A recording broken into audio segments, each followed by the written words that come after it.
Este é o programa Debate Brasil, produzido pela AEPET, Associação dos Engenheiros da Petrobras, e transmitido para todo o país por uma rede de TVs comunitárias e outros canais de televisão.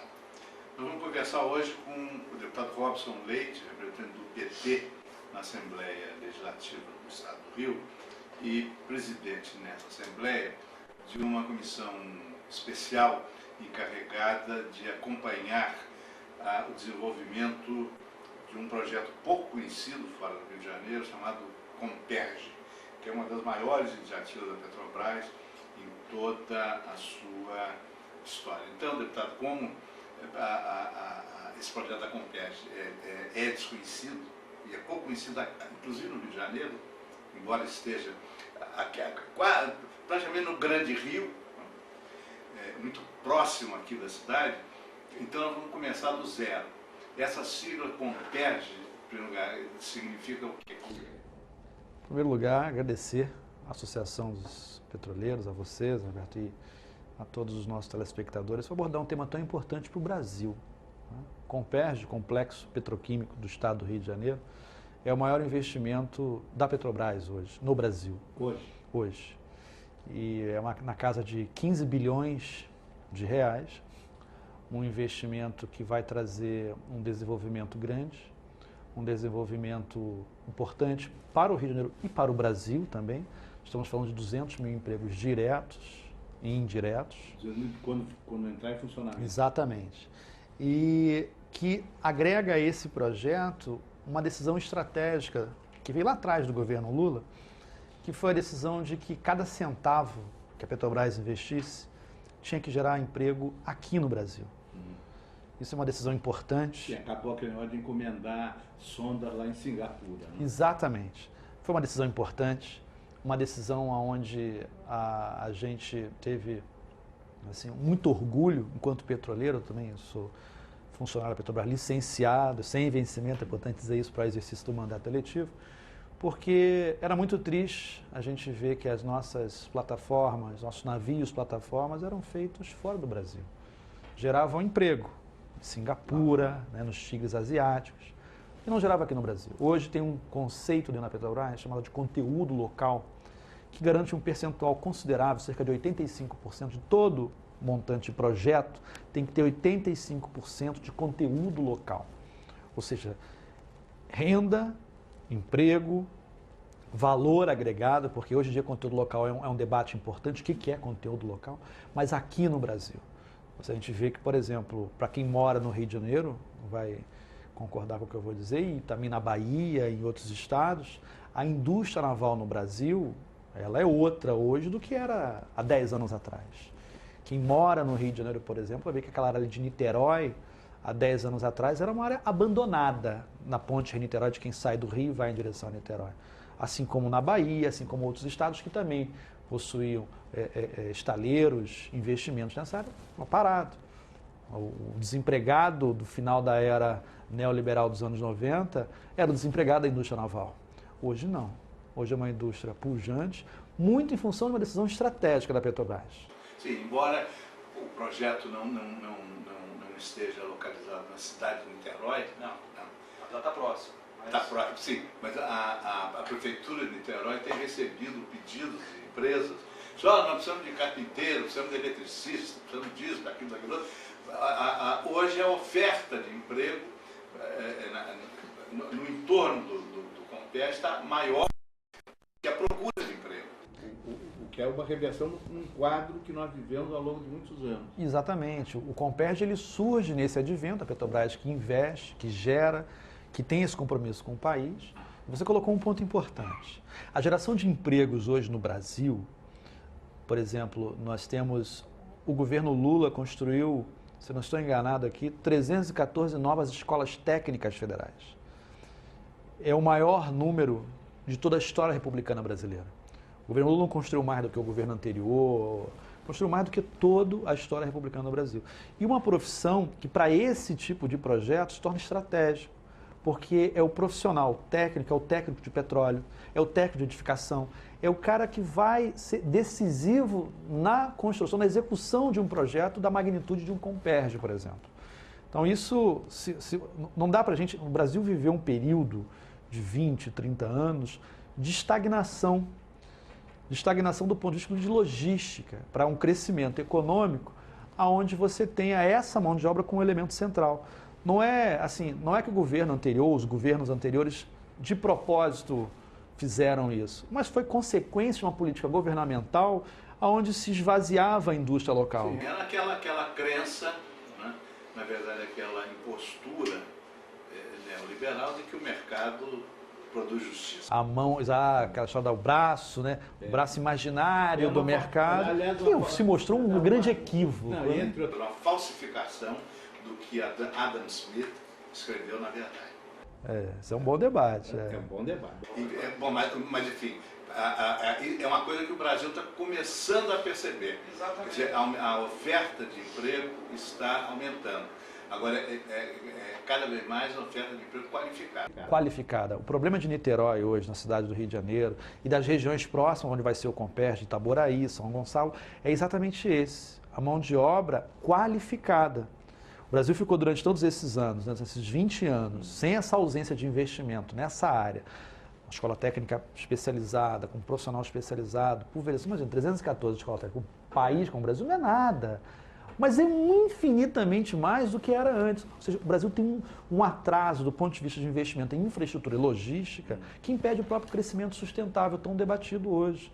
Você não consegue crescer se você não tiver a edificação de estradas, de edifícios, de projetos que pensem e repensem, melhor dizendo, a infraestrutura do país. Isso não era feito antes. Então você tem que se resolver esse entrave, evidentemente com todo o cuidado com a relação econômica da inflação, da volta da inflação, isso é uma preocupação governamental, a gente está percebendo, mas você não pode deixar de investir. Esse é o grande cenário. E o Comperj surge nesse cenário. Vai criar 200 mil empregos. E ele vai fazer, o que ele vai produzir? Olha, o Comperj, o complexo petroquímico, hoje é um investimento de 15 bilhões de reais. Talvez a grande produção seja o refino do que a gente chama de petróleo pesado, né? E mais do que isso também de derivados. Ele tem, entre outras coisas, ele tem uma refinaria. São Duas grandes refinarias. Ambas adequadas para processar petróleo pesado da bacia de Campos. Isso, da bacia de Campos. Esse era um dos problemas da indústria de petróleo. Exatamente. Porque hoje... Como é que funciona, né? A refinaria que produz o petróleo pesado, ela também produz o leve. O contrário é que não existe. Né? Que produz só o leve, não consegue produzir o pesado. As refinarias antigas foram construídas para processar o petróleo que o Brasil importava, porque ainda não produzia. Exatamente, que é o leve. Não tem sentido você importar o petróleo pesado. Até porque a gente hoje, as nossas bacias, sem contar o pré-sal, é um petróleo pesado. E esse petróleo é usado na troca. Você exporta o petróleo pesado para importar o leve e processar. Então, evidente que com vamos dizer assim, essa estratégia correta de investimento no país faz com que se venha necessidade de você processar esse petróleo pesado aqui no Brasil. Mesmo você tendo advento do pré-sal, você já tem refinarias que cuidam disso, mas você também, a refinaria que cuida do petróleo pesado, também pode cuidar do petróleo leve. E você faz um investimento na ordem de 15 bilhões de reais. É um investimento importante onde você vai fazer o refino e a produção de diversos subprodutos do petróleo, diesel, nafta, o coque, o eteno, o propeno, são subprodutos. A indústria plástico também, que é importante. Dizer, o Comperj vai ter 2 refinarias de petróleo. Isso. E vai ter petroquímica. E vai ter petroquímica, é um complexo. E a preocupação nossa nessa comissão, eu acho que é uma preocupação que tem que ser em todos os investimentos hoje no Brasil, e esse é o papel com a comissão que a gente tem, é fazer que esse investimento não seja só bom do ponto de vista econômico, ele também tem que ser positivo da sustentabilidade ambiental. Esse é o desafio, Zé Roberto. Por que eu digo isso? Porque há 30 anos atrás, aqui no estado do Rio de Janeiro, nós tivemos uma tragédia proporcionada pela Petrobras naquela época. Foi a chegada em Macaé. Quando a Petrobras chega em Macaé, ela causa uma tragédia social, ambiental e urbana. Por quê? Porque a Petrobras ela entra no município com a filosofia daquele tempo de que bastava dar a compensação pelos royalties, bastava entregar o dinheiro, vamos dizer assim, ao município ou aos municípios ali impactados, que estava tudo resolvido. E a história mostrou que estava equivocada, porque a Petrobras acabou colaborando com o processo de segregação da cidade, a mão de obra especializada foi importada de fora E você hoje tem uma grande...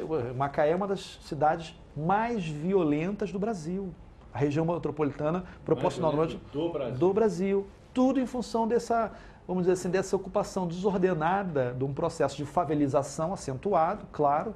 Quando você faz isso, você segrega a cidade, né? A periferia de Macaé, que é extremamente violenta, acaba ficando à margem das políticas públicas de responsabilidade do município. Ou seja, você dá o dinheiro para o município se desenvolver sem que haja um correto, vamos dizer assim, amarração entre esse investimento e o desenvolvimento social e urbano da cidade, sem pensar a cidade, você causa essa tragédia. Qual é a preocupação nossa? Nós estamos cobrando isso aos municípios nessa comissão. O município precisa pensar ou repensar o seu plano diretor. Por que pensar ou repensar? Pensar porque algum desses municípios nem tem plano diretor. E os que têm precisam revê-los. Isso, por incrível que pareça, é uma preocupação da Petrobras também. Já conversei com alguns diretores, com a gerência executiva da Petrobras da área de comunicação social, que tem consciência que não adianta você dar a compensação ambiental. Só a compensação ambiental legal, estou falando de R$1 bilhão. É quanto a Petrobras vai investir em saneamento, infraestrutura para os municípios. Mas ela sabe que precisa de mais do que isso. É importante que esses municípios sejam parceiros e a área de comunicação social da Petrobras quer também disponibilizar recursos para investimento local. Mas se esses recursos não forem bem amarrados, a gente vai ter dinheiro sendo gasto muito com shows, com banco na praça de mármore, e educação, meio ambiente não vai ser prioridade. Por isso que a gente exige, a gente tem como amarrar que esse investimento seja casado, por exemplo, a um plano diretor municipal votado, deliberado e, evidentemente, que contemple o impacto do Comperd para a região. Né? As pessoas, a gente sabe que têm a vocação de querer morar próximo ao trabalho. E a pergunta é, por quê? Porque as condições de transporte são precárias. Então, é fundamental que esse dinheiro traga o desenvolvimento econômico, mas respeite também o planejamento urbano da cidade. O desenvolvimento do projeto Comperd, até o momento, já provocou algum aumento significativo na qualidade de vida dos moradores da região? Já está provocando porque durante a obra você já contrata trabalhadores, já está mexendo com as cidades envolvidas, em especial Itaboraí. Né? E a tendência é mexer cada vez mais. A gente tem uma corrida contra o tempo.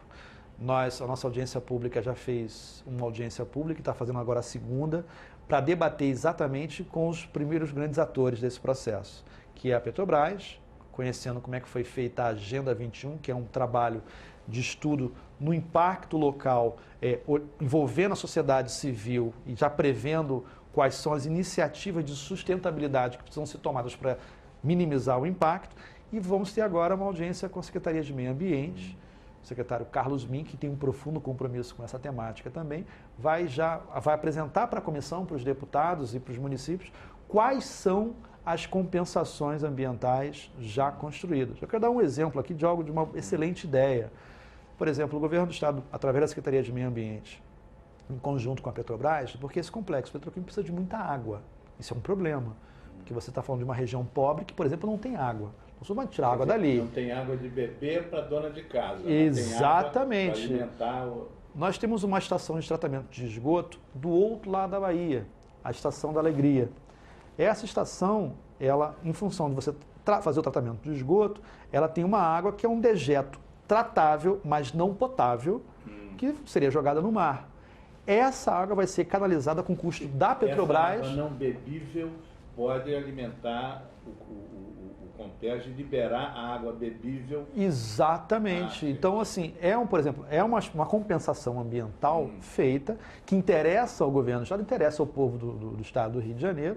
É uma iniciativa da Petrobras em conjunto até com o próprio secretário Carlos Min, que é algo extremamente louvável, uma iniciativa que também, é evidente, precisa ter cuidados, porque também, como que essa tubulação vai passar pela Baía de Guanabara, não atrapalhar... Essa Estação da Alegria fica na cidade do Rio de Janeiro. Fica, do outro lado, exatamente do outro lado.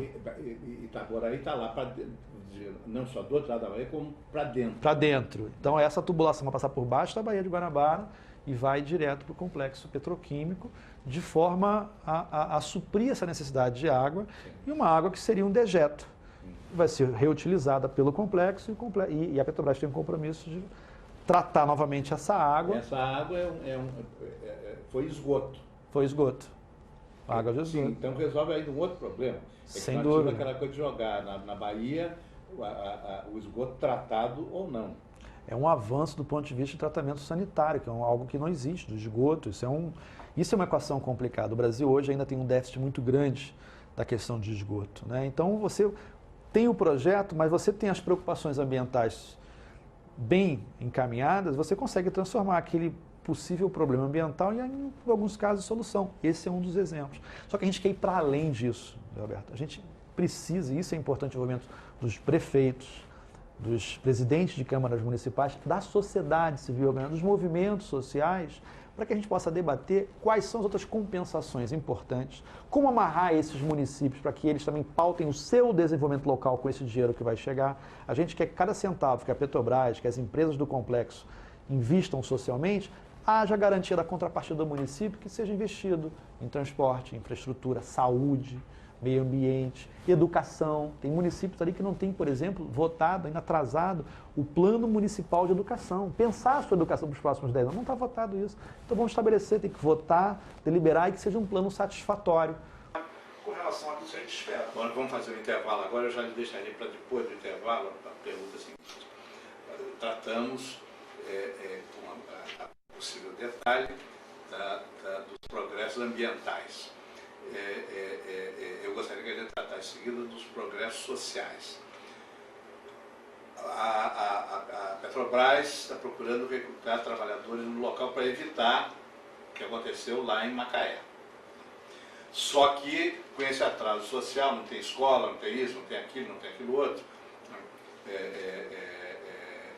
há na região do Comperj trabalhadores qualificados em número suficiente para suprir as necessidades e, além disso, que programas de treinamento profissional já estão em andamento. Até já.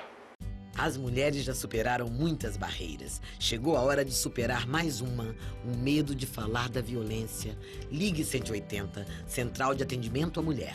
A gente ouve, orienta e te apoia. O serviço é gratuito, confidencial e atende 24 horas. Uma vida sem violência é um direito de todas as mulheres. Ministério da Saúde. Secretaria Especial de Políticas para as Mulheres. Brasil, um país de todos e de todas. Este é o programa Debate Brasil, produzido pela AEPET, Associação de Engenheiros da Petrobras, e transmitido para todo o país por uma rede de TVs comunitárias e outros canais de televisão. Estou conversando com o deputado Robson Leite, representante do PT na Assembleia Legislativa do Estado do Rio, sobre o maior projeto em andamento da Petrobras em andamento nos dias de hoje em todo o território brasileiro. É um projeto situado no município de Itaboraí, no estado do Rio de Janeiro, perto do Grande Rio, mas um projeto que naturalmente vai beneficiar, em primeiro lugar, a região onde está em construção, mas vai beneficiar o país inteiro quando ficar pronto e entrar em funcionamento. A pergunta que ficou, nós já tínhamos examinado os benefícios ambientais do projeto, o que contrasta com a visão de que a indústria do petróleo é sempre predatória e sempre poluidora. No caso, ela não é nem predatória, nem poluidora, ao contrário.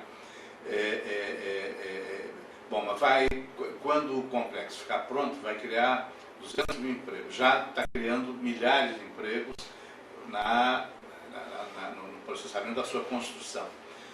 Agora, como é que a Petrobras está recrutando trabalhadores qualificados numa região tão pobre de sistemas de ensino, de educação, e vamos dizer assim, de justiça social? Uma região tão atrasada como aquela. Zé Alberto, isso é uma preocupação grande da comissão, do governo do Estado, evidentemente, também, do governo federal e da própria Petrobras. Nós já temos algumas escolas técnicas, a Petrobras tem um programa chamado Promimp, que é um programa que visa essa formação técnica qualificada para essa demanda, que é uma demanda muito especializada. A indústria do petróleo, apesar de ser muito antiga no mundo, mas o profissional, o engenheiro de petróleo, o técnico de petróleo, é uma profissão nova. Isso é uma realidade. Nós já temos uma escola técnica em Macaé funcionando, uma escola técnica construída recentemente, inaugurada, e que aponta para essa demanda do futuro. Há também, em breve, a construção de mais, pelo menos 2 unidades na região, com essa preocupação também. Evidentemente que isso não resolve o problema, porque a demanda é grande. Por isso que é fundamental que os municípios pensem, e esse é um dos nossos compromissos também, no seu desenvolvimento local com plano diretor, em especial com plano municipal de educação. Os municípios vão receber dinheiro, e vão receber uma quantidade grande de dinheiro. E a pauta da educação tem que ser um elemento casado com o governo do Estado, para que a gente possa melhorar a qualidade da educação nesse lugar, aproveitar as oportunidades para isso, e aí tentar de alguma forma suprir, e evidentemente que o plano diretor também tem que abordar a questão da moradia. Isso é fundamental. Senão você vai criar uma grande favela, que já é hoje uma região muito pobre, que é a região de Itaboraí. Você precisa, evidentemente, ter uma situação de transporte, por isso que a linha 3 do metrô, ela entra como um elemento assim, primordial, indispensável para aquela região. Essa linha 3 vai até onde? Ela vai juntar aquela região de Niterói até o final lá do Comperge, chegando quase em Manilha, São Gonçalo. Bom, ela vai ter que atravessar a Baía de Guanabara. Isso é o grande desafio também. O projeto, essa parte do projeto ainda não está, pelo menos a informação que a gente tem, não está definida. Porque a maior preocupação, evidentemente, porque assim, não há problema de você fazer a baldeação com a barca ou com o transporte de ônibus. Porque, por incrível que pareça, o grande gargalo também se dá de quem mora naquela região de Itaboraí e São Gonçalo chegar a Niterói. Ah, sim. É essa equação que tem que ser resolvida. Sim. A linha 3 é uma preocupação importantíssima nesse sentido. Eu até acredito que provavelmente vai ficar numa segunda fase a travessia. Sim, os engarrafamentos nos acessos a Niterói são uma coisa inacreditável. E você resolvendo o transporte, você resolve uma parte considerável da moradia. O problema não é as pessoas morarem longe. O problema é as pessoas morarem longe sem infraestrutura de transporte. Esse é o problema do Estado do Rio de Janeiro hoje. O grande desafio da cidade do Rio de Janeiro do Estado é esse. E, evidentemente, que a gente vai para além disso. Eu queria aproveitar a oportunidade de falar, por exemplo, os movimentos sociais têm uma preocupação muito legítima, e é um papel da nossa comissão cobrar da Petrobras isso, que é, por exemplo, o emissário de Maricá. Né?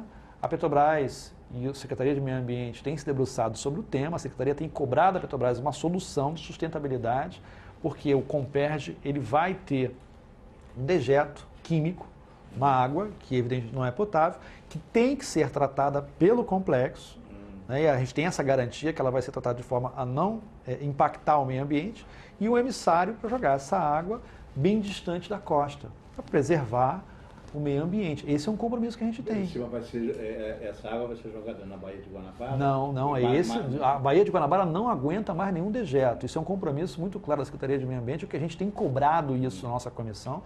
Não há nenhum tipo de projeto, eu não quero garantir em nome de governo, não, estou garantindo como parlamentar. A nossa luta é para que não haja nenhum tipo de projeto onde haja dejeto na Baía de Guanabara. A gente tem que ir na linha do que era o PDBG, que é uma obra importante, que é zero de emissão de dejetos e esgoto in natura na Baía de Guanabara, seja ele qual for. Isso a gente vai cobrar, seja o governo que for, seja quem tiver à frente desse projeto. Essa água vai ser lançada no alto mar, e devidamente tratada para não ter impacto ambiental. Esse é o que a comissão cobra, e essa é a palavra da Secretaria de Meio Ambiente, que vai ser assim. E a gente acredita nisso. Agora, evidentemente, nós vamos fiscalizar e cobrar para que não haja problemas nessa área. Voltando à questão do emprego. Quantas pessoas trabalham hoje na construção do Comperge? Olha, o projeto está no início de construção. Então, o último número que eu peguei não chegava a 30 mil empregados agora. Porque a obra está no início, está começando, são 2 grandes refinarias e vai chegar no ápice dela, provavelmente ali em 2013, 2014, com esses 200 mil empregos diretos e indiretos. Depois tende a dar uma diminuída, muito em função, e isso é um outro problema que tem que ser pensado, muito em função de quando a usina entrar em operação, a refinaria entrar em operação, a demanda da mão de obra de construção se reduz. Mas evidentemente que isso tem que ser pensado, por isso a importância do plano diretor. Digamos assim, o trabalhador que trabalhou na construção, ele pode ter um processo de reciclagem para ser aproveitado depois na refinaria? Essa é a ideia, inclusive, por isso que tem um Promimp da Petrobras.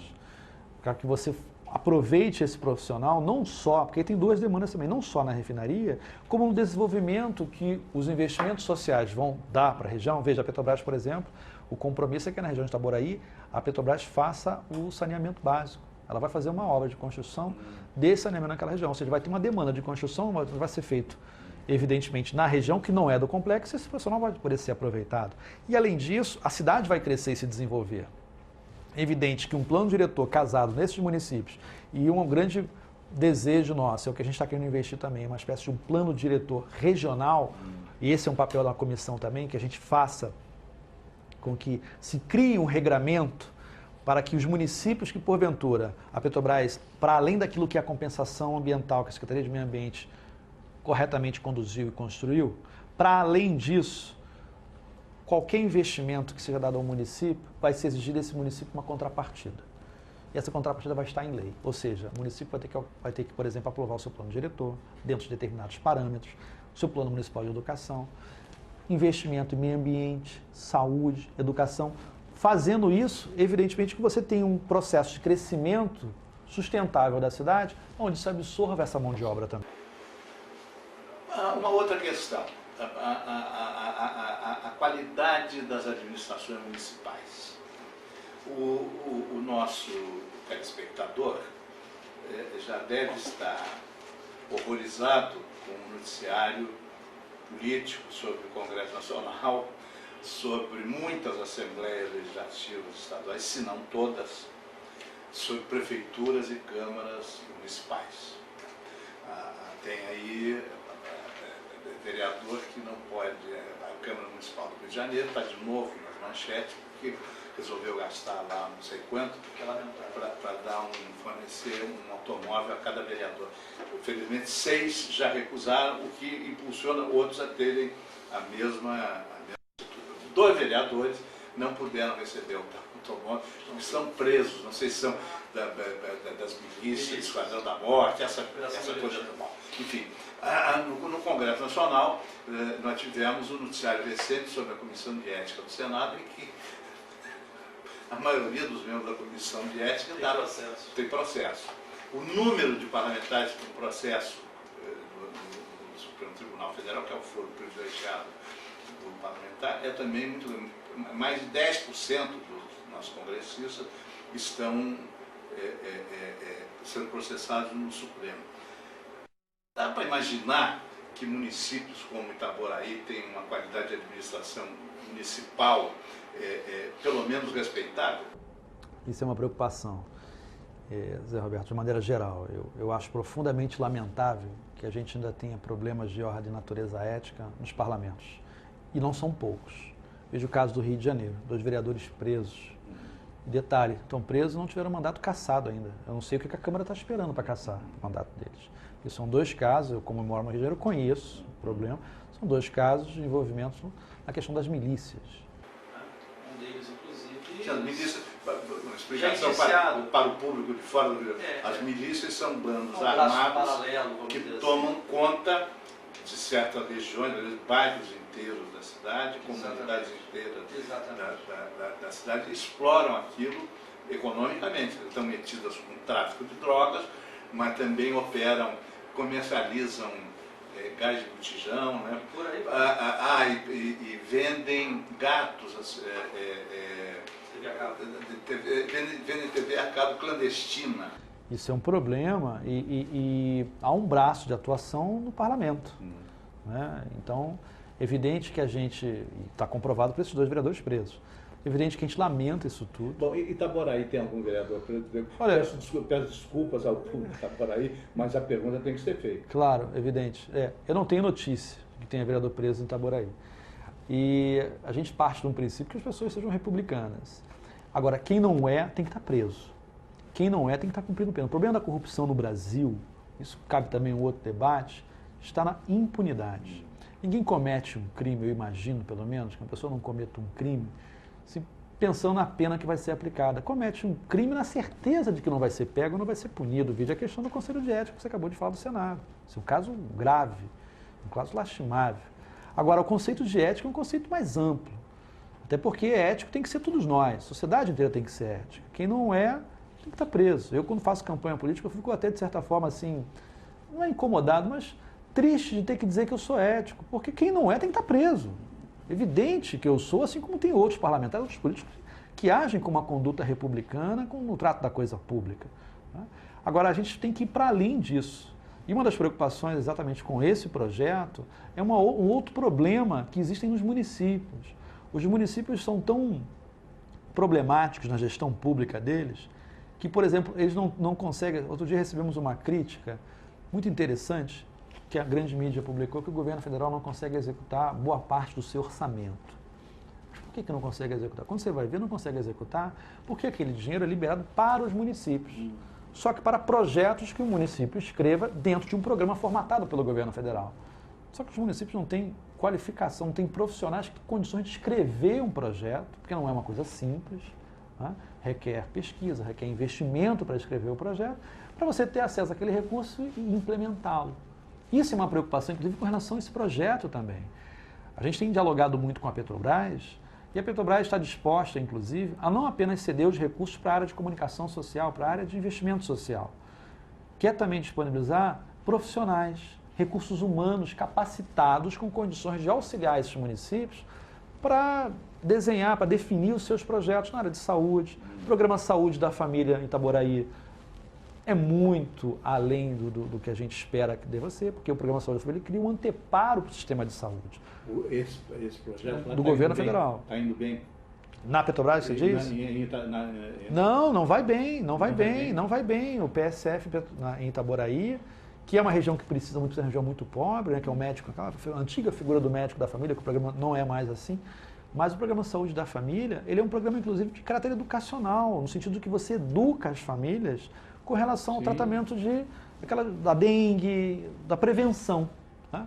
E quando você tem esse programa funcionando mal, você tem o leito dos hospitais lotados, porque muitas das doenças que são tratadas pelo sistema de saúde poderiam ser previstas pelas prefeituras, que não o fazem por falta de profissionais com condições de desenhar um projeto decente para o PSF, alcançar as metas que o governo federal estabelece, para que você receba os recursos e corretamente os invista.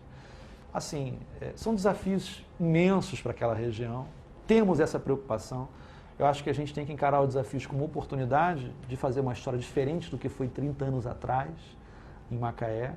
E, evidentemente, que a ajuda da Petrobras, do ponto de vista, inclusive, de investimento, não para aquilo que está num projeto, mas não só também para as compensações ambientais, mas o que pode dar para mais disso e, evidentemente, garantindo o correto investimento desses recursos nos municípios de Itaboraí, Silva Jardim, Maricá, os municípios impactados, né, Magé, isso, evidentemente, a gente vai cobrar, vamos fiscalizar como membros, que é um papel nosso, constitucional, do Poder Legislativo, fiscalizar o investimento desses recursos e cobrar dos prefeitos, das câmaras municipais, as compensações também por parte do município, de investimento, do correto trato com a coisa pública. O Ministério Público está aí, a gente não tem problema nenhum de acionar aquilo que estiver sendo feito de maneira incorreta, de denunciar onde tiver que denunciar, comprar as brigas que tiver que comprar. Porque o senso republicano, a gente parte do princípio que todo mundo é. E quem não é, evidentemente, a gente vai denunciar e buscar o que tiver que buscar, que tiver alcance do nosso mandato, da Comissão e da Assembleia Legislativa, a busca pelo senso de republicanismo, que é fundamental num projeto como esse. Isso para a gente é imprescindível. Bom, no ano que vem vai haver, no Brasil inteiro, eleições municipais. O impacto desse projeto numa cidade como Itaboraí e nas cidades pode contribuir para melhorar a qualidade das administrações municipais? Olha, você entrou num ponto que eu sou um entusiasta da democracia direta. Acabamos de falar sobre a questão da ética. Eu acho que o sistema representativo no mundo inteiro, não só no Brasil, vive uma grande crise. O sistema representativo hoje, ele é problemático, é confuso. O sistema eleitoral no Brasil é muito ruim, financiamento privado de campanha que distorce os debates, enfim. O que a gente pode fazer de imediato e deve fazer são iniciativas de democracia direta, ou seja, mais plebiscitos, mais referendos. Eu apresentei um projeto de lei, meu primeiro projeto de lei que eu assumi, meu primeiro mandato de deputado estadual agora, né? Sou um novato na política parlamentar, foi um projeto de orçamento participativo.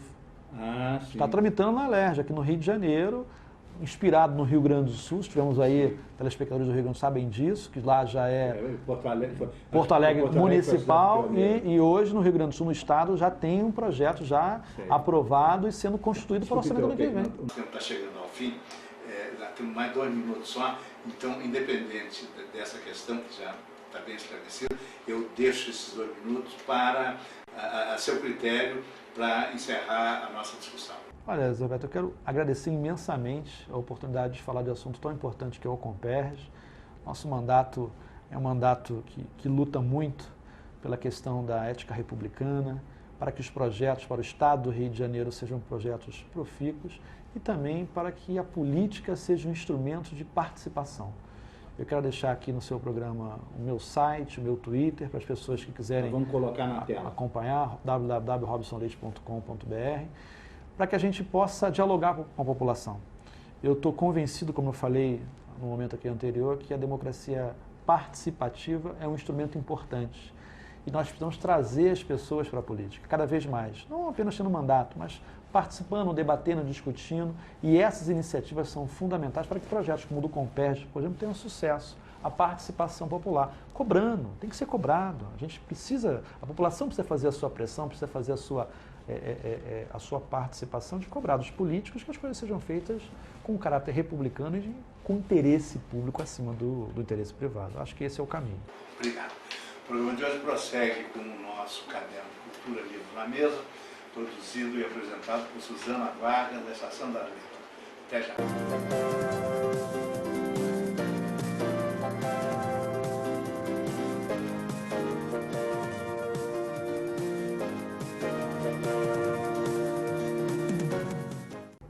Hoje o Livros na Mesa conversa com Laura Sandrone. Laura Sandrone é carioca, moradora do Cosme Velho, jornalista, crítica e especialista em literatura infantil e juvenil. Em 1968, a Laura criou a Fundação do Livro Infantil e Juvenil e que dirigiu por 16 anos, né? À frente também da Fundação Roberto Marinho, onde ela ficou por 11 anos, ela criou a Ciranda de Livros. Enfim, a Laura é uma grande personalidade da nossa literatura brasileira, da cultura brasileira, pode-se dizer. E essa área de literatura infantil tem na Laura, digamos, a pessoa que alavancou projetos importantíssimos hoje, ainda hoje, no mercado editorial brasileiro e de literatura, principalmente de literatura infantil e juvenil. Obrigada, muito obrigada, Laura, por estar aqui conosco. É um prazer, uma oportunidade de falar de literatura infantil é sempre muito bom. Laura, quando você criou a Fundação do Livro Infantil e Juvenil, quer dizer, o que norteou a criação? Quais foram os fundamentos, no caso, tá? É uma história interessante, porque a ideia nasceu do estrangeiro, né? Existe uma entidade internacional que tem a sigla IBY, International Board on Books for Young People. Se dedica no mundo todo a realmente incrementar o surgimento de novos autores, melhorar a qualidade do livro infantil, a ilustração do livro infantil. Foi criado por uma alemã logo depois da guerra, Jella Leppmann. Ela primeiro fundou uma biblioteca internacional infantil em Munique, que existe até hoje, a maior do mundo, com livros de todos os países. Depois ela resolveu fundar o IB, depois o Dia Internacional do Livro Infantil, que é o aniversário de Andersen, depois o prêmio Hans Christian Andersen, que é o Nobel da Literatura Infantil.